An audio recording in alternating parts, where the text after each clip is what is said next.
So, here we go. The world's largest penis belongs to. What? Who? Why are we even talking about this? You see that title and your brain immediately snaps to attention. You laugh. You raise an eyebrow. You click. You expect something ridiculous or sensational. And that reaction, that little jolt, it's exactly the point. Because this isn't really about anatomy. This is about obsession, about comparison. About the completely ridiculous and often destructive way we measure ourselves against the world. We live in a time where everything gets ranked. We measure everything.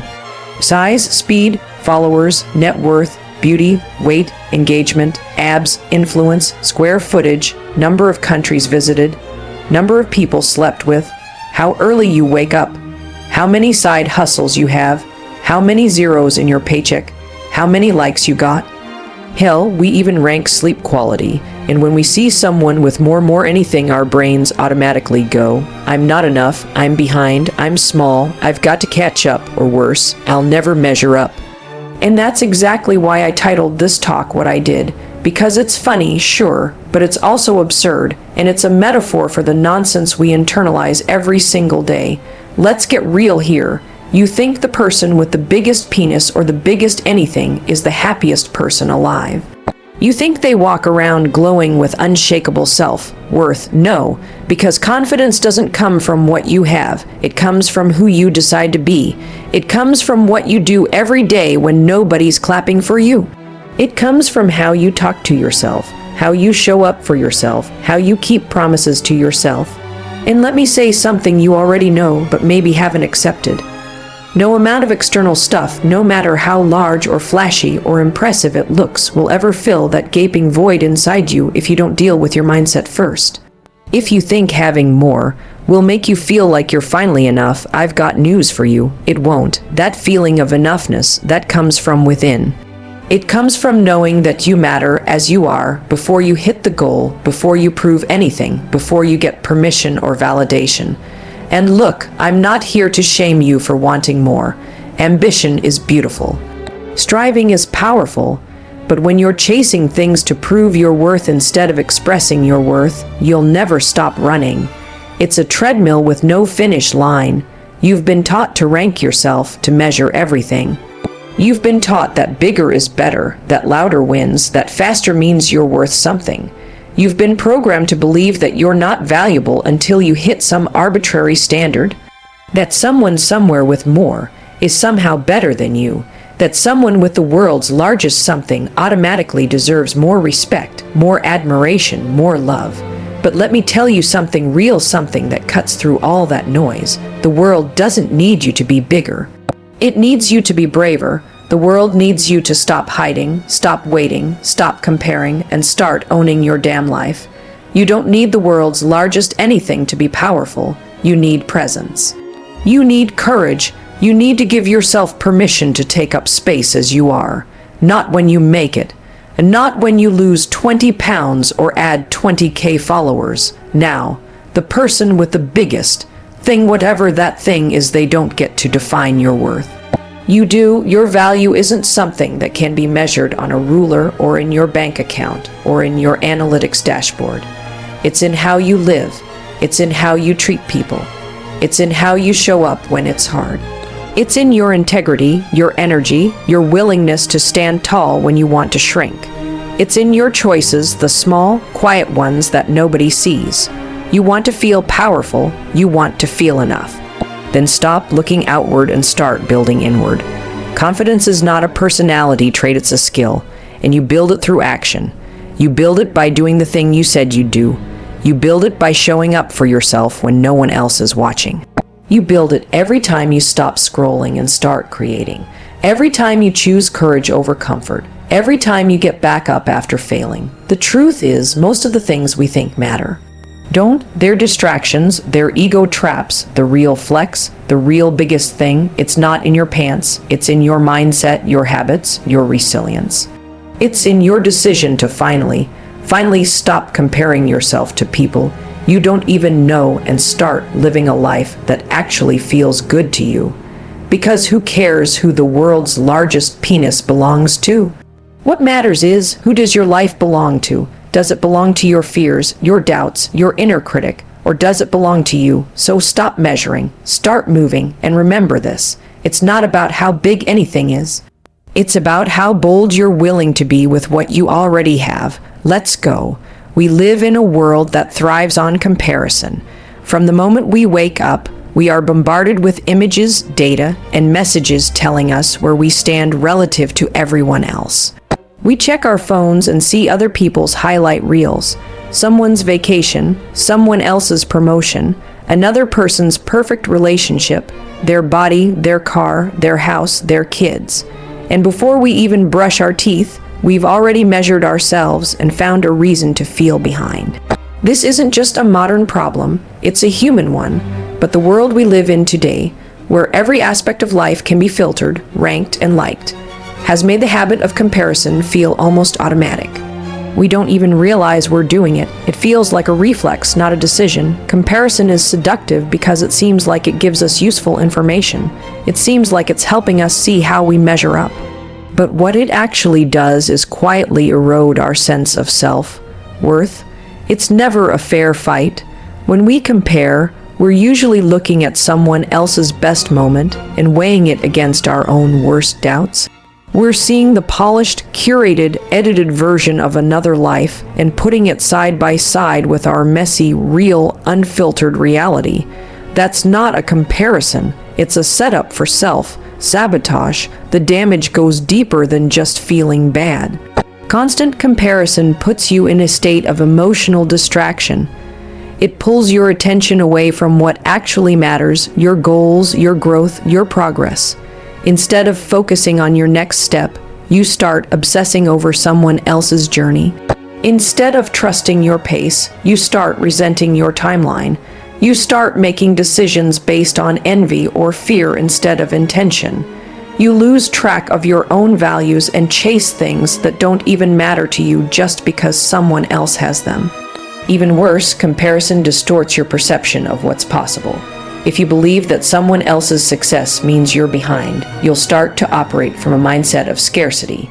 You'll start to think there's not enough to go around. Not enough success, not enough attention, not enough opportunity, and when you believe that, you stop rooting for other people. You start competing, resenting, criticizing. You shut yourself off from community, from collaboration, from connection. And most painfully, you shut yourself down, you shrink, you play small, you hesitate to show up because you've convinced yourself that someone else has already won the race you weren't supposed to be running in the first place. The truth is, comparison doesn't motivate you, it paralyzes you, it doesn't inspire real action, it triggers insecurity, it doesn't fuel your potential. It convinces you you're not enough, and when that belief sets in, your confidence starts to crumble. You start to second-guess your decisions. You start to silence your voice. You stop taking risks because you assume you'll never measure up. You hold back your ideas because you think someone else is already doing it better. You abandon what makes you unique in an effort to imitate what's already working for someone else. And slowly, without even realizing it, you disconnect from your power. Confidence can't coexist with constant comparison. Because confidence is about self-trust. It's about knowing who you are, accepting where you are, and believing that you have what it takes to get where you want to go. Comparison undermines that at every turn. It tells you to look outside for validation, when what you really need is to look inward and build self-awareness. It tells you your value is conditional, based on how you stack up, when in reality, your value is inherent. You were born with it, you don't need to earn it by outperforming anyone. Breaking the habit of comparison takes conscious effort. It means catching yourself in the moment when you start scrolling and noticing that knot of insecurity forming in your gut. It means interrupting that thought spiral that says you're not doing enough because someone else is doing more. It means reminding yourself that your journey is your own, that your progress is not less valid just because someone else is ahead, that your timing isn't wrong just because someone else's life looks more impressive right now. You have to train your brain to shift the focus back to you, not in a selfish way, but in an intentional way. Because your energy belongs on your path, not someone else's. Confidence is often misunderstood. People think it's something you either have or you don't, like it's part of your DNA, something you're born with or blessed with by chance. But that's not true. Confidence is not a personality trait. It's not charisma, it's not loudness, it's not about being extroverted or fearless. Confidence is a skill, and like any skill, it's something you build. You don't wait for it to show up. You don't hope it magically appears in the moment you need it. You create it by choosing action when it's easier to hesitate, by choosing movement when fear tells you to stay still. People often say they're waiting to feel confident before they do something important. They wait to feel ready to start the business, apply for the job, speak up in a meeting, walk into the room, end the relationship, make the ask, chase the goal.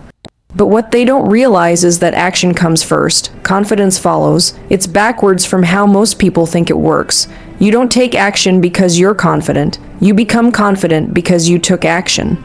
That first step, the uncomfortable one, the risky one, the one that makes your stomach turn a little, that's what builds confidence. Not because you executed it perfectly, but because you proved to yourself that you could do it at all.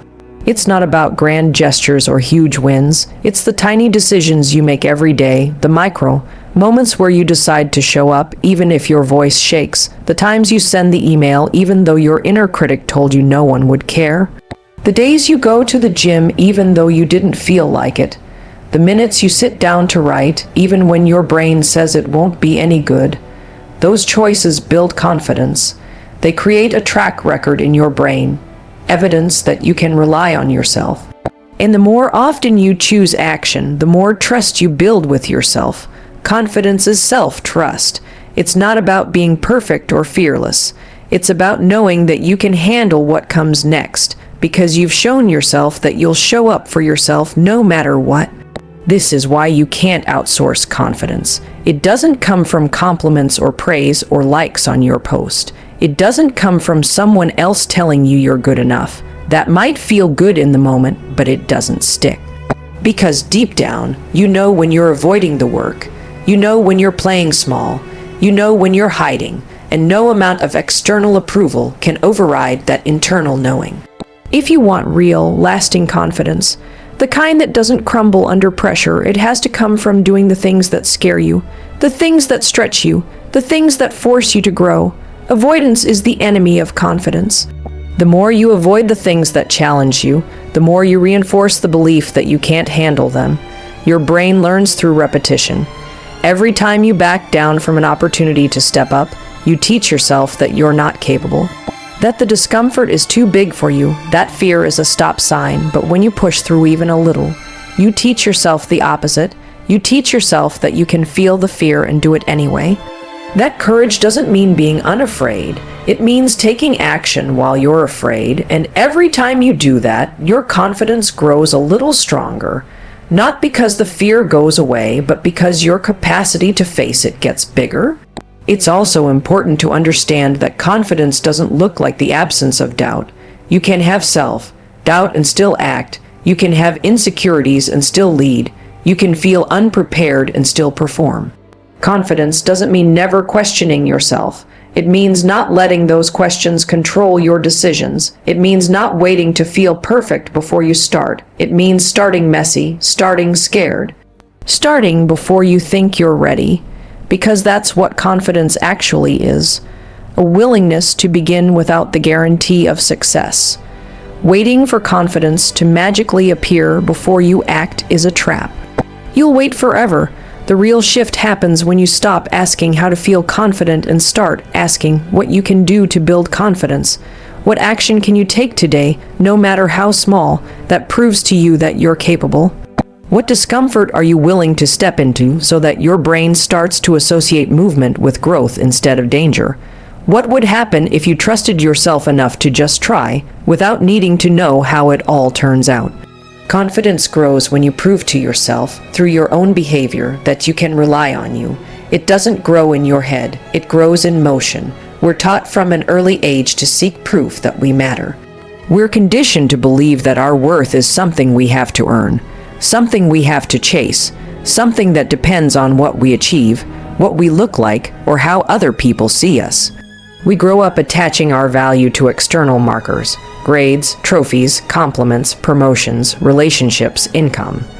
The world tells us that being valuable means being visible, being better than others, being recognized, being successful by standards we didn't even choose. And without realizing it, we start tying our self-worth to things we don't actually control. We start thinking, I'll be enough when I get there, when I prove it, when they say I am. This mindset creates a constant sense of pressure. It makes us feel like we're always one step away from being okay.